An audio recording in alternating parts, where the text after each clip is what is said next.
She was the Utah mommy influencer known for her no-nonsense parenting. I'm only going to say it one more time, and then you're going to lose the privilege to eat dinner. Ruby Franke sharing her life at home with 6 children to her more than 2 million followers on YouTube. Today we are starting off our day the way we do every day. But Ruby's social media empire quickly unraveled when her youngest son escaped in August of 2023. This chilling 911 call leading to her arrest.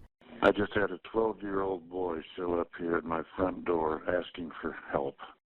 And he's said he just came from a neighbor's house.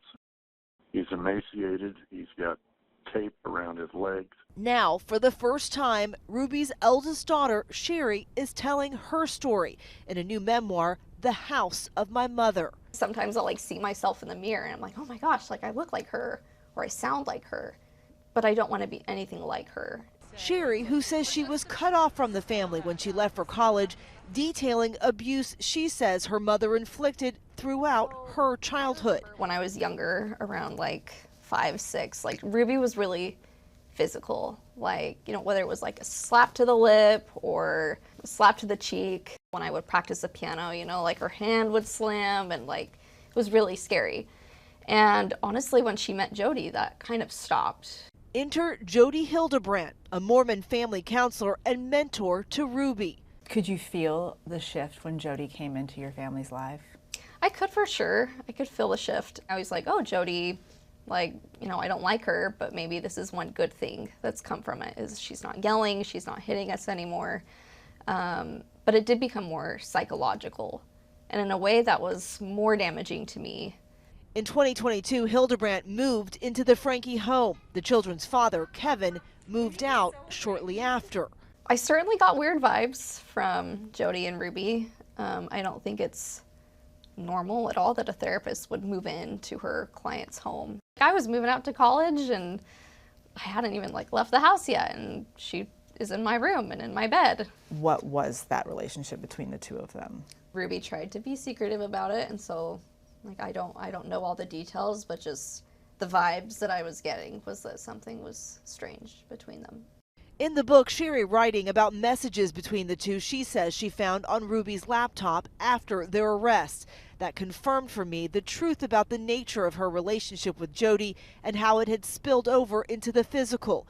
Ruby expressing her frustration about having to cater to Jody's needs for physical affection without getting anything in return.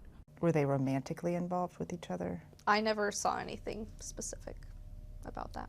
Do you think they were more than friends? I'm not sure. ABC News reached out to Ruby and Hildebrandt for comment, but did not hear back. Both women pleaded guilty to 4 counts of child abuse against the 2 youngest children, but not Shari, and will serve at least 4 years in prison. To my babies, my 6 little chicks, you are part of me. Did you believe that she was apologetic? I think that she's as sorry as she can be. What she has done is so bad that I don't think her mind allows her to kind of fully comprehend the guilt of all that. And so I think that she probably genuinely believed everything she said. I don't believe it, though. Shari now trying to turn her pain into purpose. There is no such thing as a moral or ethical family vlogger. Advocating to restrict family vlogging with children too young to consent. Is there anything that you would say to Ruby if you had the chance? Probably tell her I'm happy without you. I was scared of her for so long, and I am pure without her approval, and I am just fine. Have you forgiven Ruby? Forgiveness is something I've had to study a lot and kind of think about what it means.